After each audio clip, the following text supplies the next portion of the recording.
Captain Hyen-Woo stood on the bridge of the EU's Harmony, watching the massive space station grow larger on the main screen. Convergence Point was bigger than anything humans had ever built. Silver walls stretched for miles in every direction, with docking ports scattered across its surface like windows on a giant building. "First time seeing something this big, Captain," said Commander Bora from her position at the tactical station.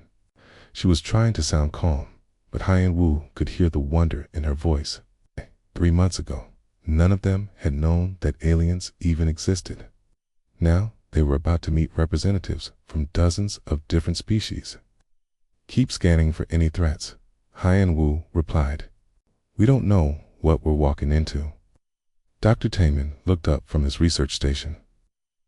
"The cultural briefings suggest that these species are all peaceful, Captain.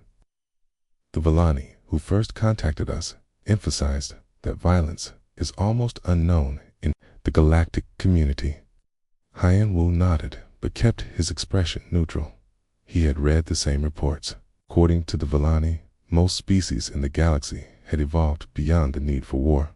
They settled disputes through discussion and compromise. The idea of actually killing another sentient being was foreign to them. "That's what makes this so important," Hyen-Woo said. "We need to show them that humans can be peaceful too. Earth's entire future depends on making a good first impression." The Harmony docked with Convergence Point 2 hours later. The airlock opened with a soft hiss, and the human delegation stepped into the station's main corridor. The ceiling stretched high above them, decorated with patterns that seemed to shift and change as they watched. "Welcome, friends from Earth," said a tall, thin alien with pale blue skin. "I am Ambassador Kithel of the Villani. We are honored to host your first meeting with the galactic community." Hyen-Woo bowed slightly, as the cultural briefings had suggested. "Thank you for this opportunity, Ambassador. We hope this is the beginning of a long friendship between our peoples." The tour of the station took 3 hours. They met representatives from the Catharians, who looked like walking crystals and spoke in musical tones.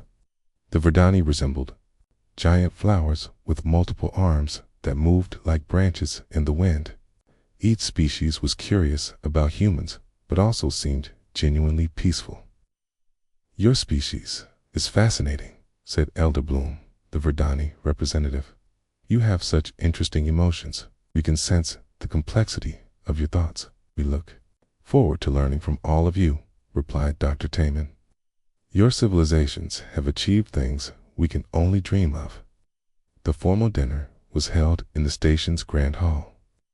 Hundreds of aliens sat at tables arranged in a great circle, with the human delegation given seats of honor at the center. The food was strange but edible, and the conversation was friendly. "Tell us about your world," asked a Catharian whose crystal body sparkled with different colors. "The Villani say you have great diversity in your species. Earth has many different cultures and peoples," Hyen-Woo explained. "We have learned to work together despite our differences." "How wonderful," said Ambassador Kithel. "Keith, cooperation is the foundation of all advanced civilizations." Bjor smiled and nodded, but Hyen-Woo noticed her hand unconsciously move toward where her sidearm would normally be. Old habits from military training were hard to break. None of the aliens seemed to notice. The evening was going perfectly until the lights went out. Emergency lighting kicked in a moment later, casting everything in a red glow. Alien voices rose in confusion and concern. Then the explosion started. "What's happening?" shouted Dr. Taman. The main doors burst open and armed figures poured into the hall. They wore dark armor and carried weapons that crackled with energy. Hyen-Woo recognized the species from the briefings, Raxan pirates. "Nobody move," bellowed their leader, a scarred creature with 4 arms and yellow eyes. "This station is now under our control." The aliens froze. It's not just from fear, but from something deeper. Hyen-Woo realized they literally did not know how to respond to violence. These species had evolved beyond such things. They had no instinct for fighting or running. Please, said Ambassador Kithel, standing slowly. We can discuss whatever you want. There is no need for weapons. The Raxan leader laughed, a harsh sound that echoed through the hall. A key. We're not here to talk, soft skin. We're here to take everything valuable and sell you all as slaves. One of the pirates grabbed a small Catherian and shook it roughly, the crystal being made a sound like wind chimes, clearly in pain. Other aliens looked on in horror, but made no move to help. Stop, said Elder Bloom, her flower-like head drooping. Please, we will give you whatever you want. You'll give us everything anyway, the pirate leader said. He pulled out a smaller weapon and pointed it at a group of young Villani. But first, let's have some fun. The weapon fired with a bright flash. 3 Villani fell to the ground, their bodies smoking. They were dead. The other aliens began to wail and cry, but still none of them moved to fight. They huddled together like frightened children, completely helpless. Hien Wu felt something cold and hard settle in his chest. These were not warriors. They were prey animals watching their herd being culled, and the pirates were enjoying it. Alright, he said quietly. Yes, Captain. How many exits? It's 4 main ones to emergency. The pirates have 3 covered. Weapons. Standard ship security. Nothing heavy. Hien Wu looked around the hall. 12 humans against at least 30 pirates. The aliens were no help. In fact, they would probably get in the way. The pirate leader shot 2 more Villani. Then, he turned toward the human table. And what do we have here? He said, walking closer. A new species. I wonder what you'll sell for. Hien Wu stood up slowly, his hands visible. We're diplomats. We don't want any trouble. Diplomats, the pirate laughed. How precious. Don't worry, soft meat. We'll find good owners for you. That was when Hien Wu saw Bure's eyes change. The professional mask slipped away, and something ancient and terrible looked out from behind her gaze. He had seen that look before, in combat zones, in dark places where civilization ended, around the table. The other humans were having the same reaction. Dr. Taemin's gentle expression was hardening into something sharp and focused.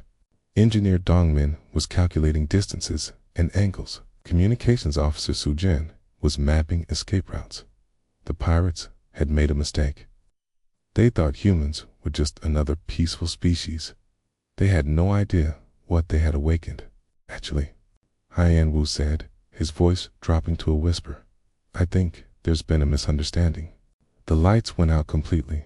When they came back on 30 seconds later, the pirate leader was on the ground with his throat cut. Bora was wiping blood from her hands, and the other humans were already moving. The aliens watched in frozen terror as humanity revealed its true nature. These were not the peaceful diplomats they had been talking with moments before.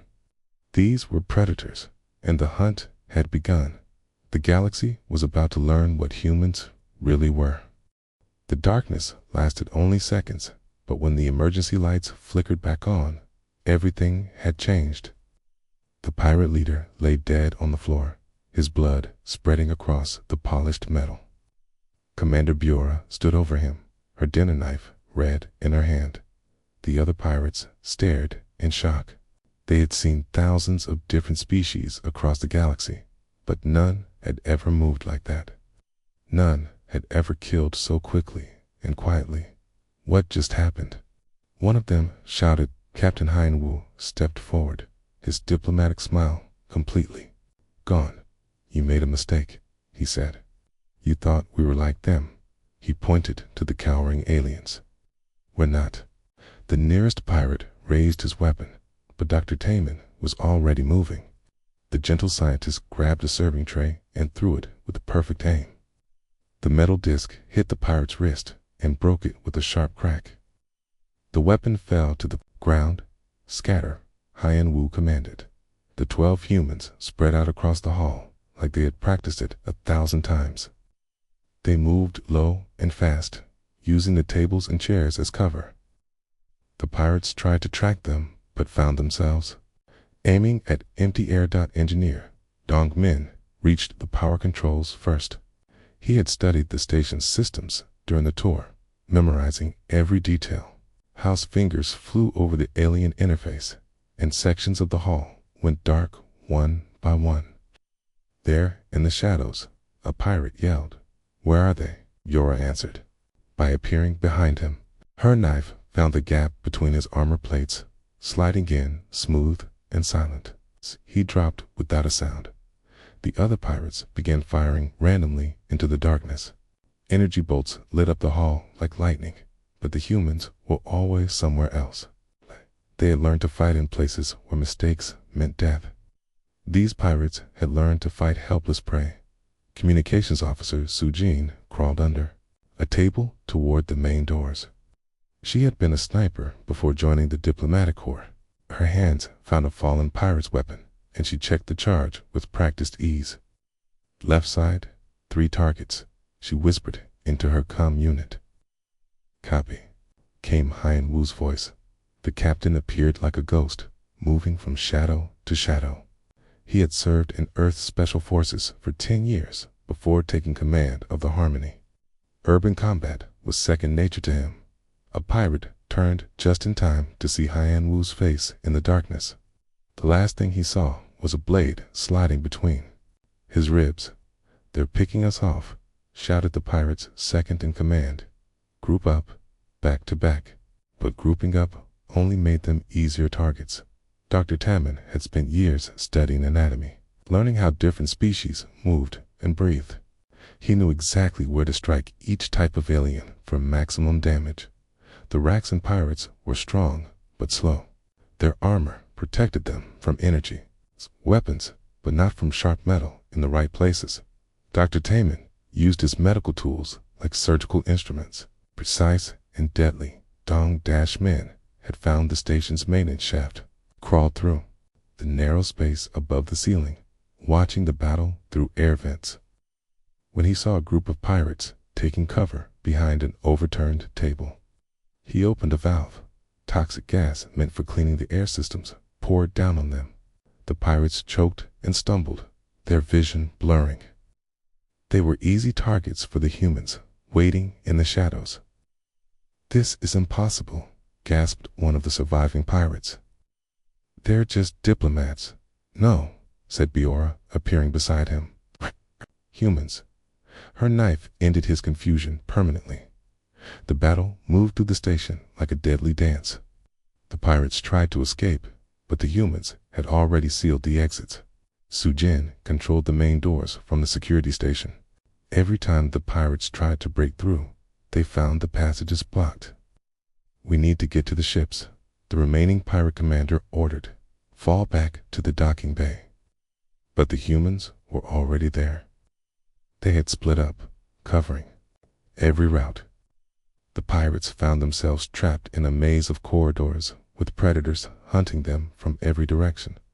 Hien Wu moved through the station's medical bay, his footsteps silent on the soft floor. He found 3 pirates trying to treat their wounded. They looked up as he entered, their eyes wide with fear. "Please," one of them said. "We surrender." "It's too late for that," Hien Wu replied. Minutes later, the medical bay was quiet again. Dr. Tammin cornered the last group of pirates in the station's dining area. They had barricaded themselves behind kitchen equipment, but it wouldn't help them. "Huh?" The doctor had found the station's emergency supplies. "Chemical fire," he said softly. Lighting a small device, burns through most armor. The pirates screamed as the flames ate through their defenses. They ran straight into Bjord's waiting knives. The hunt lasted exactly 2 hours and 17 minutes. When it was over, 67 pirates lay dead throughout the station. The humans had suffered only minor cuts and bruises. The aliens emerged from their hiding places slowly, like frightened animals. They stared at the human delegation with a mixture of terror and amazement. These were not the same people who had been sharing dinner with them just hours before. "You killed them all," whispered Ambassador Keithel. Her pale blue skin had turned almost white with shock. Yes, said Hyan-Wu simply. He was cleaning his knife with a piece of cloth, his movements calm and efficient. But how? You said you were peaceful. We are peaceful, replied Dr. Taman, when it serves our purpose. The aliens began to understand. These humans had not been helpless victims. They had been predators pretending to be prey. The realization hit them like a physical blow. Elder Bloom's flower-like head drooped toward the floor. What are you? She asked, in a voice like rustling leaves. What happens when evolution doesn't take away the ability to kill? Biora answered. She was wiping blood from her hands, but her eyes were still cold and alert. Sujin checked her communications equipment. Messages were already flying across the galaxy. The other species were sharing what they had witnessed. Words like monsters and deathbringers filled the transmission channels. Captain Sujin said quietly, "They're talking about us. All of them." Hyan-Wu looked around the hall at the cowering aliens. He saw the fear in their eyes, the way they shrank back when any human moved.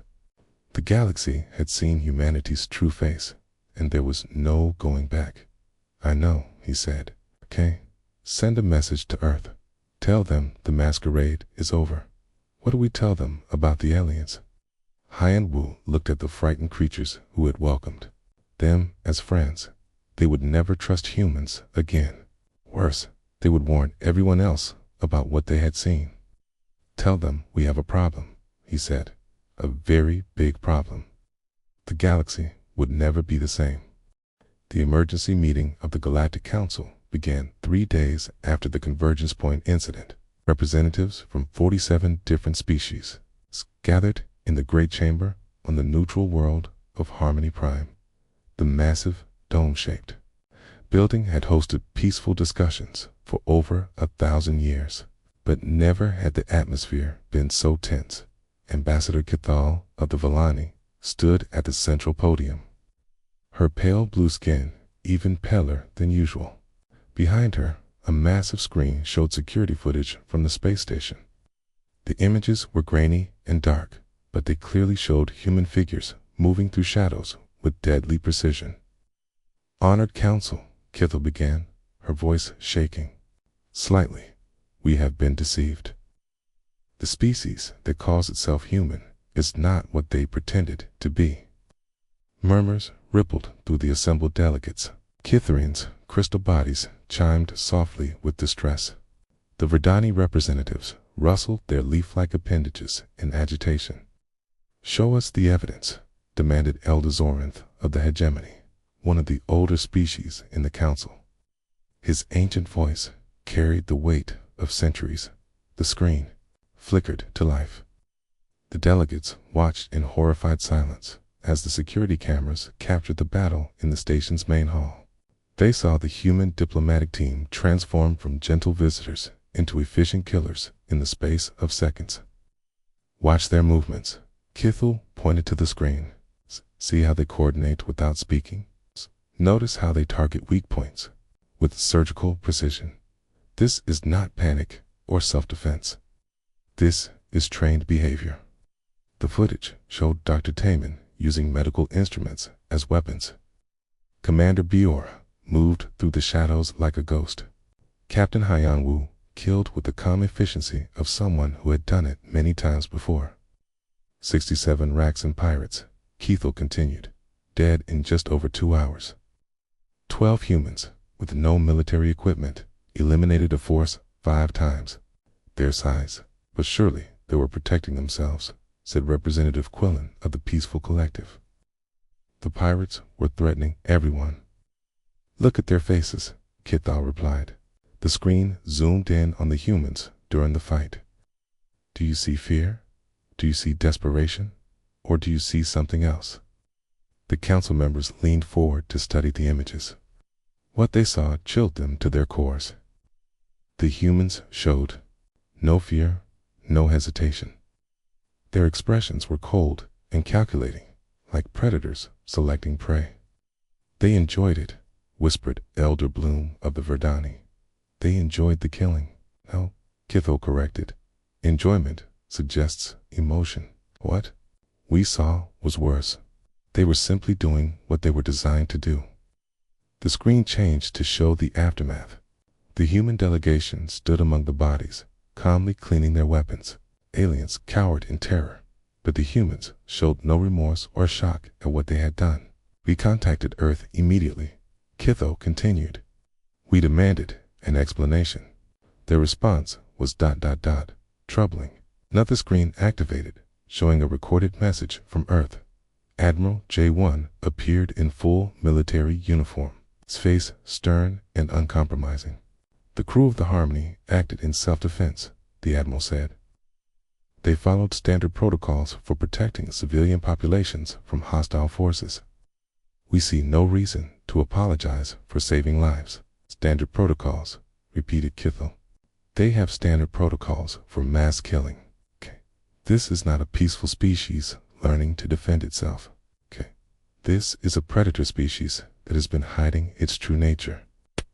The council chamber erupted in frightened chatter. Species that had never known violence were trying to comprehend what they had witnessed. The very concept of having protocols for killing was alien to them. Order, called the council speaker, an ancient being whose species had founded the galactic community. We will hear from all witnesses. One by one, the survivors from Convergence Point gave their testimony. Each account was the same. The humans had transformed from friendly diplomats into deadly killers in seconds. They had moved with coordination and skill that spoke of extensive training. They knew exactly where to strike each species, reported Dr. Vaxian, a Catherian medical officer. They targeted our crystalline joints, the Verdani root systems, the Raxan respiratory organs. How did they know our weaknesses so precisely? They studied us, realized Elder Bloom.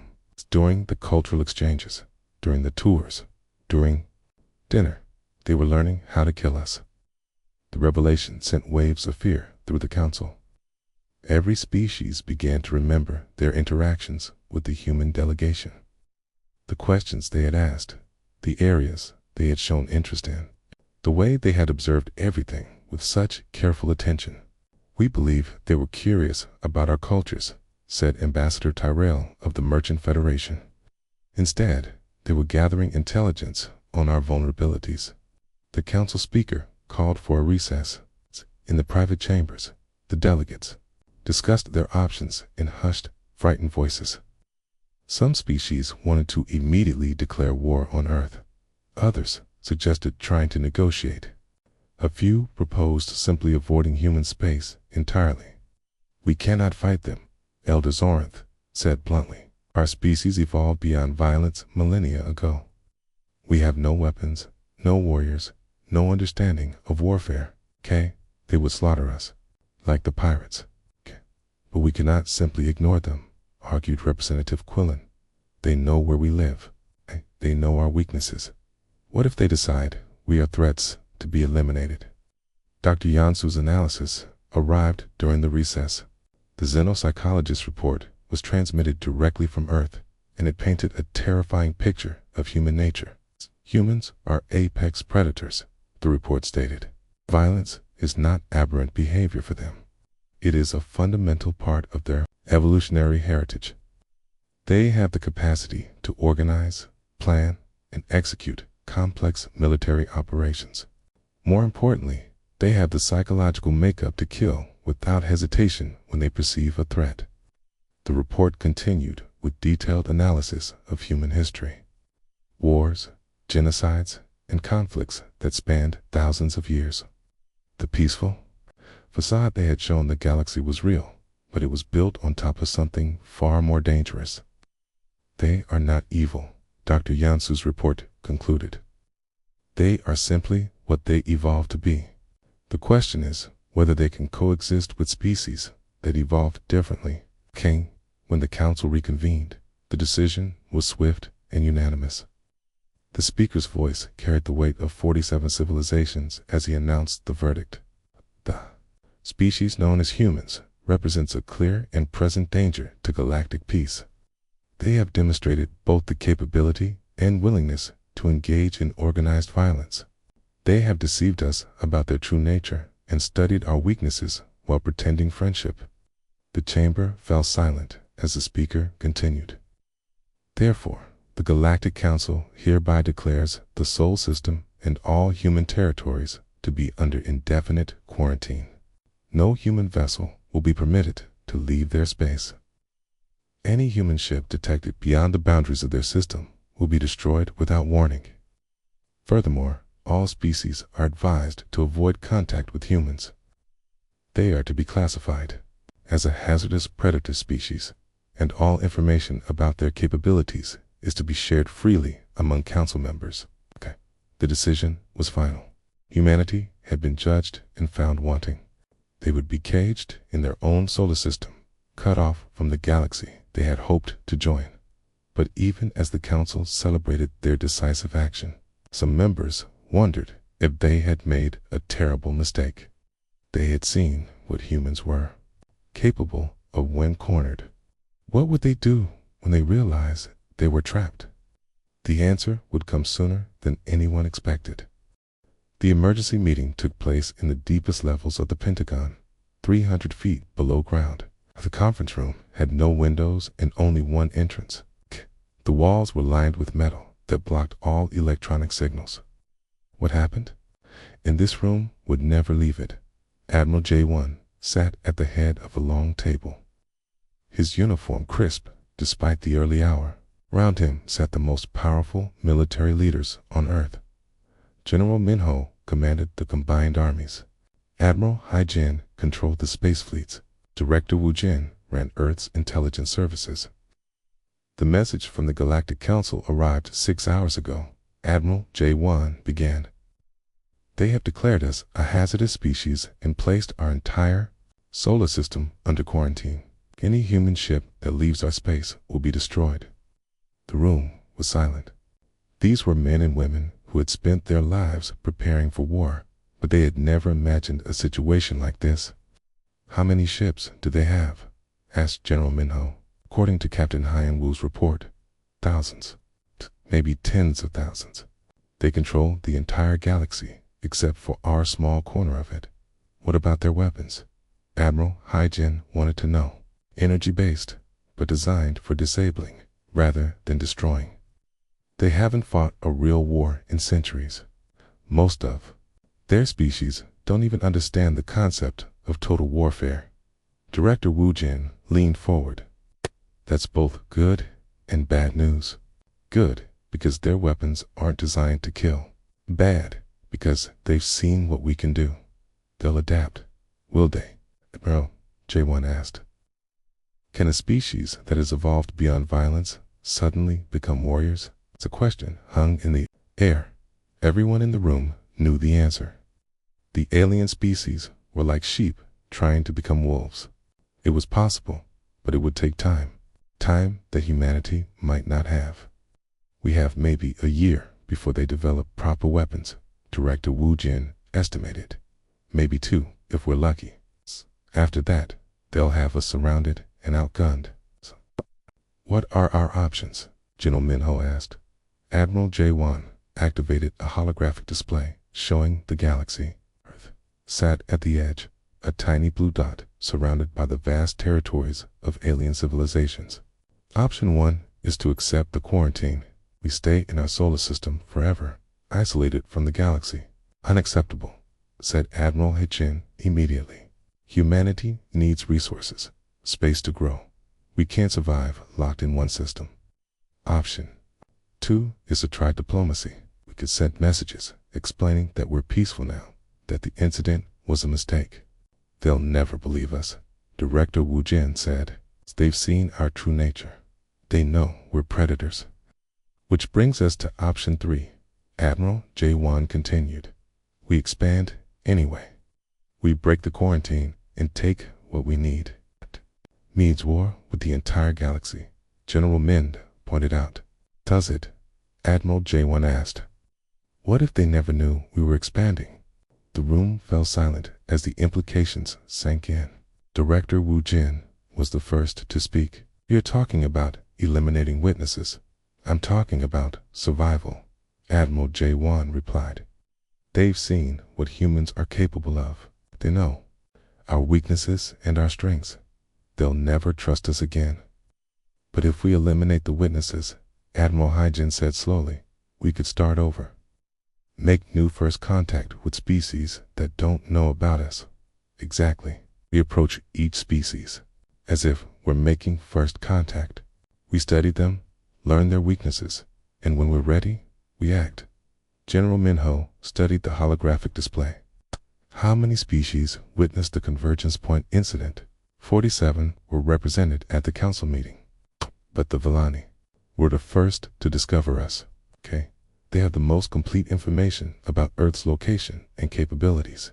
So we start with them," Director Wu Jin said. "It wasn't a question. We start with them," Admiral J. Wan confirmed. "Complete elimination.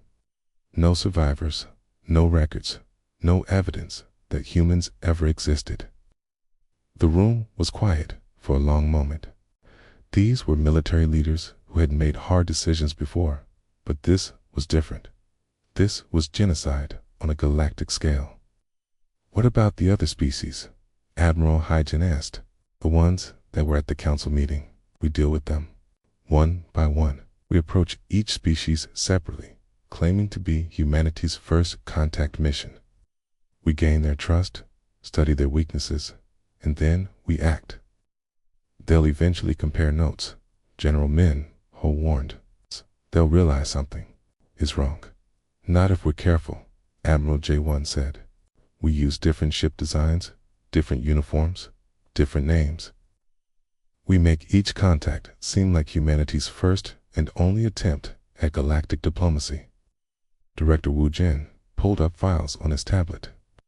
"I can prepare false records, fake histories. We'll need multiple human identities, different Earth cultures for each contact." "What about the timeline?" Admiral Hyjin asked. "How long do we have?"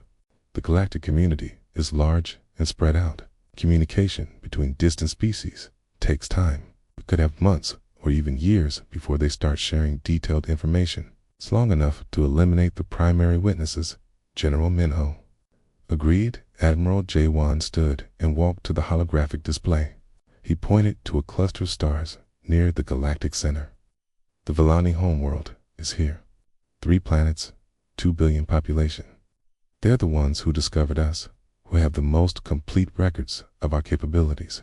"Military strength?" asked Admiral Hyjin. "Negligible. They have patrol ships for asteroid mining and exploration. No weapons designed for ship-to-ship combat. No planetary defenses worth mentioning. It won't be a battle," General Min Ho realized. "To be an execution." "Yes," Admiral J1 said simply. "That's exactly what it will be." The meeting continued for 6 more hours. They planned ship movements, supply chains, and communication protocols. They discussed which species to target first and how to approach each one. They created false identities and fake histories for dozens of different human cultures. Tau Colonel Seojin was called in to develop the operational framework. His teams would create the ships, uniforms, and equipment needed for each false first contact. Every detail had to be perfect. "We'll call it the Innocence Protocol," he explained. "Each contact team will believe they're humanity's first diplomatic mission. They'll act with genuine curiosity and friendliness until the moment we give the order to attack." "What about the crews?" Director Wu Jin asked. "Can we trust them to follow through?" "We'll use volunteers from special forces units. People who understand the necessity of hard choices. They'll know the real mission from the beginning." By the end of the meeting, the plan was complete. Humanity would break out of its cage, not through direct confrontation, but through deception and systematic elimination. They would approach each species with smiles and friendship, then strike when the moment was right. "One more thing," Admiral J1 said as the meeting concluded. "This doctrine stays in this room. The public can never know what we're really doing. What do we tell them? Asked General Minho. We tell them we're exploring the galaxy, making peaceful contact with new species. We tell them we're the good guys. The irony wasn't lost on anyone. Humanity would commit genocide while believing they were ensuring their species' survival. They would eliminate entire civilizations while maintaining their image as peaceful explorers. When do we begin? Admiral Hygen asked. Admiral J1 looked at the holographic display one more time. The Vellani homeworld glowed softly in the artificial starlight. We begin tomorrow, and may God forgive us for what we're about to do. The meeting ended, and the leaders filed out one by one. The doctrine was set. The die was cast. Humanity's dark expansion into the galaxy would begin with the elimination of those who had shown them kindness. The predators were about to be unleashed. 6 months after the doctrine was created, the UES Pacifica approached the Vellani home system. Captain Sangwoo stood on the bridge, watching the 3 blue-green worlds grow larger on the main screen. From a distance, they looked peaceful and beautiful. Soon they would be silent and empty, broadcasting standard first contact protocols, reported Communications Officer Yoonji. Her voice was calm and professional. Cool. To anyone listening, she sounded like a genuine explorer, making humanity's first contact with alien life. The response came quickly. Unknown vessel. This is Vellani Home Defense. Please identify yourself. This is Captain Sangwoo of the Earth vessel Pacifica. We come in peace, seeking friendship and cultural exchange with your people. There was a long pause. Then a different voice came through the speakers, older and more worried. Earth vessel, this is Commander Valthani of the Vellani fleet. We know what you are, know what your species is capable of. Turn back now. Captain Sangwoo smiled coldly. The Vellani remembered the Convergence Point incident. They knew exactly what humans could do. That was why they had to die. I'm sorry, Commander, but I don't understand. This is humanity's first contact with your species. We mean no harm. First contact. The Vellani commander's voice rose in panic. You attacked our people 6 months ago. You killed the pirates at Convergence Point. We have recordings. I think there's been some mistake, Sangwoo replied smoothly. Perhaps you confused us with another species. We're simple explorers from Earth. The lie was perfect because it was partly true. The crew of the Pacifica genuinely believed this was a first contact mission. Only Sangwoo and his senior officers knew the real purpose. The others thought they were making history by meeting a new alien species. Incoming transmission from the surface, Yoonji reported. It's being broadcast to the entire system. The main screen lit up with the image of Ambassador Kithal. The Vellani leader looked older and more tired than she had 6 months ago. Pale blue skin was almost gray with stress. People of Earth, she began, we know you have come to destroy us. We have shared the truth about your species with the galaxy. You cannot hide what you are anymore. Behind her, other Vellani worked frantically at communication stations. They were sending messages to every species they could reach, warning them about the approaching human fleet. We do not understand your hostility, Sangwoo broadcast back. We come offering friendship and trade. Why do you speak of destruction? Because that is what you do, Kithal replied. You pretend to be peaceful until the moment you strike. You study your victims and then you kill them all.